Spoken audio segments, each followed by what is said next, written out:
માતાજી મિત્રો, હું છું આપનો પ્રધાન ઠાકોર અને સ્વાગત છે તમારું મારી યુટ્યુબ ચેનલ શિવરાજ પ્રોડક્શન પર। આજે આપણે કડા સતી માતાના મંદિરના દર્શન કરીશું અને વીરભદ્ર રાવણની સતી માતાનો ઇતિહાસ વિશે જાણીશું। તો સૌથી પહેલાં આપણે મંદિરની અંદર પ્રવેશ કરીશું અને માતાજીના દર્શન કરીને પછી ઇતિહાસ વિશે જાણીશું। મંદિરની અંદર પ્રવેશ કરતાની સાથે જ જમણી બાજુ વીર મહારાજનું મંદિર છે।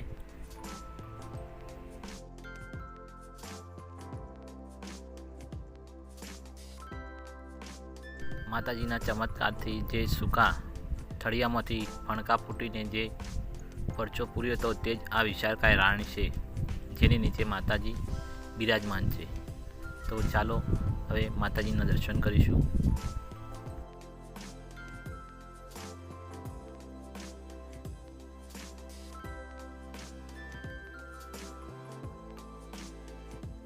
માતાજીના ગર્ભગૃહના દર્શન કરીશું। બોલ શ્રી સિદ્ધેશ્વરી માત કી જય।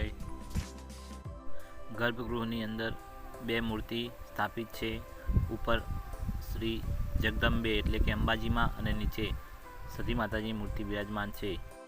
દર્શન કર્યા પછી હવે માતાજીના ઇતિહાસ વિશે જાણીએ તો સતી માતા મૂળ સિંધ પ્રદેશમાં સિકોતર માતા તરીકે પ્રસિદ્ધ હતા।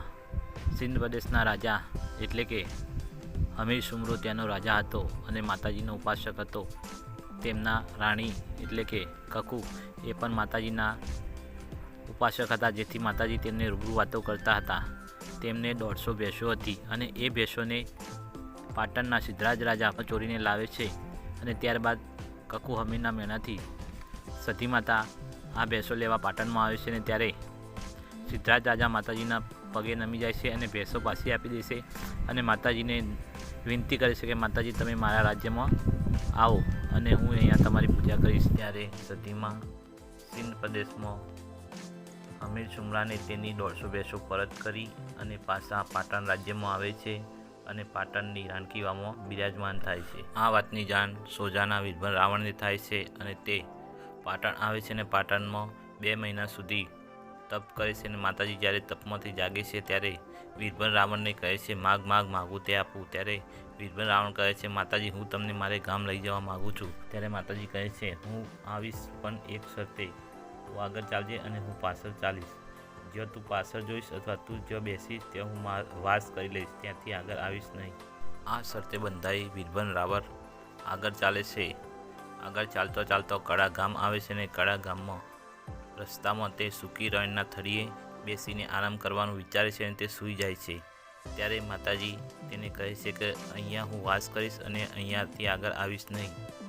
આ જગ્યા પર વીરભદ્ર રાવણ 5 ઈંટો મૂકીને માતાજીનું મંદિર બનાવે છે અને રોજે રોજ દર્શન કરવા આવતો હોય છે।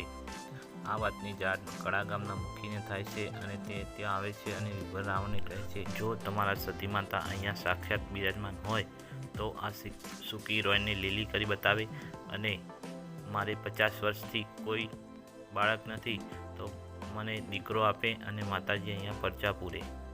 ત્યારે સૂકી રોયના થળિયા પર ફણકા ફૂટ્યા અને 50 વર્ષ કે કડા ગામના મુખીને દીકરો આપીને માતાજી અહીંયા પ્રગટે થયા હતા। ત્યાંથી વીરભદ્ર રાવણની સતી માતા તરીકે કડા ગામમાં પૂજાય। જો તમે અત્યારે કડા દર્શન કરવા આવો તો એ સૂકી રોય અત્યારે મોટી વિશાળકાય રોયણ બની જાય છે, જેની તે માતાજીનું મંદિર પણ છે અને માતાજી અહીંયા લોકોને પરચા પૂરે છે અને દુઃખ ભાગે છે। હવે આપણે બજારની થોડીક ઝલક જોઈ લઈએ। તો ચાલો, બજારમાં અલગ અલગ પ્રકારના સ્ટોલ છે, રમકડા, ખાણીપીણી વગેરે।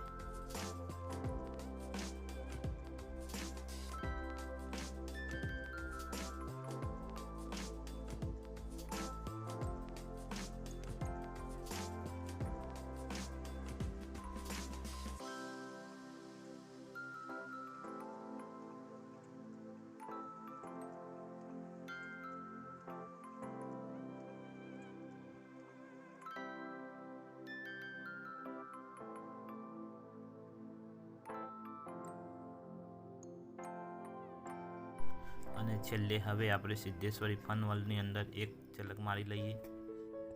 ત્યાં બાળકોને રમવા માટેને અલગ અલગ રાઇડર્સો છે। ચાલો જઈએ સિદ્ધેશ્વરી ફન વર્લ્ડની અંદર।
ફન વર્લ્ડની અંદર સતી માતાની મસ્ત મૂર્તિ બિરાજમાન છે.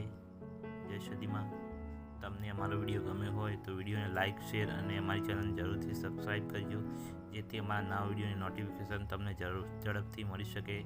જય સદીમાં. મળીશું હવે નવા બ્લોગની અંદર. જય માતાજી.